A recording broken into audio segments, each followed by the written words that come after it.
The biggest mystery surrounding the iPhone 8 has nothing to do with its features. It's not the screen size. It's not the colors it'll come in. It's not how good the camera will be or how long the battery lasts.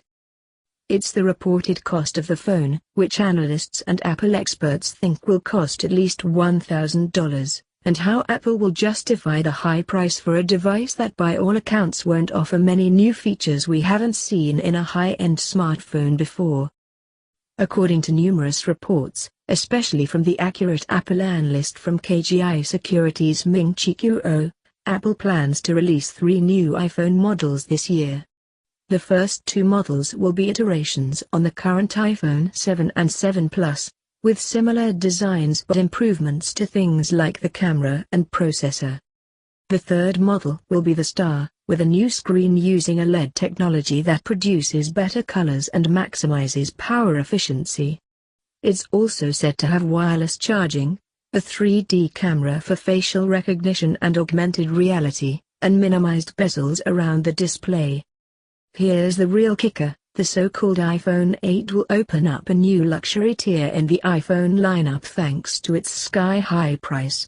Some Apple watchers, like the plugged-in Apple pundit John Gruber, think the iPhone 8 could start as high as $1,200. That's $550 more than the iPhone 7's starting price. While the new versions of the iPhone 7, the 7s and 7s Plus, will likely keep the same pricing structure we have now, the iPhone 8 will be in a realm of its own. But unless Apple is cooking up some magical trick we haven't heard about yet for the iPhone 8, the prices being thrown around don't match up to what the phone will be able to do, meaning Apple's biggest challenge won't be convincing people to buy the phone, but making a good argument that it's worth the monumental cost.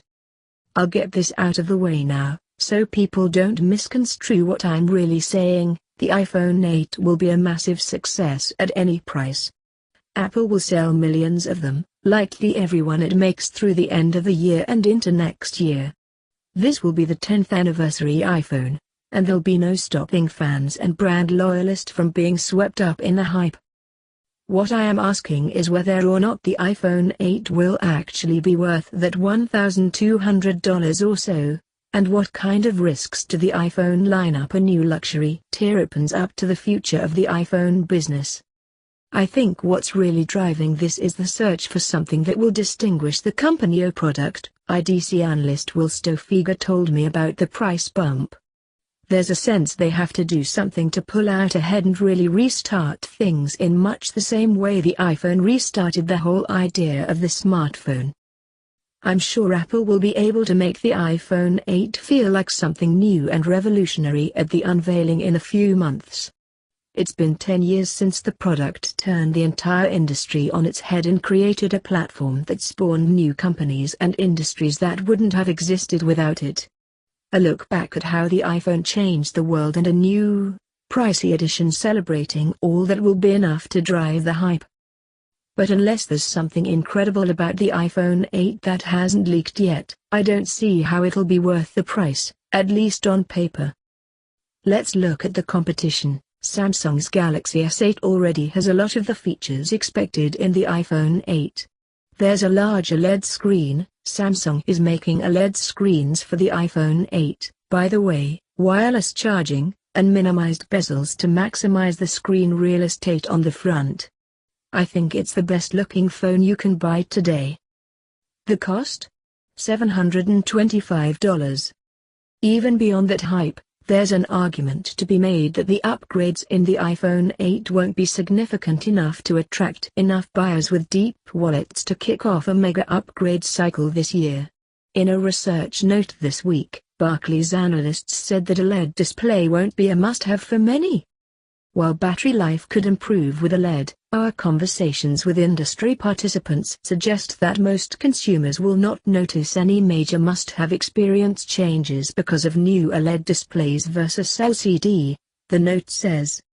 We think that this dynamic, if sustained, could limit the upside potential related to new OLED-based devices that likely sell for a premium. The only out I see is for Apple to play up the anniversary angle and leverage the hype to justify the high price. The 7s will be the phone for the masses. The 8 will come with bragging rights that you were part of a major event. You have a base that certainly has a lot more money and seems to be willing to spend a lot more. Why not give it a shot? Stofiga said. And if that doesn't work, the key features in the iPhone 8 can trickle down to the cheaper models next year. The iPhone 8 could be a one-off Ultra edition of the iPhone to celebrate its 10th anniversary. After that, every iPhone will feel like an anniversary edition. There are also risks abroad, especially in emerging markets like India, where Apple is betting it can find a new iPhone user base. But the smartphone market is completely different in these places. Very few can afford a $1,000 iPhone, let alone the standard $650 iPhone.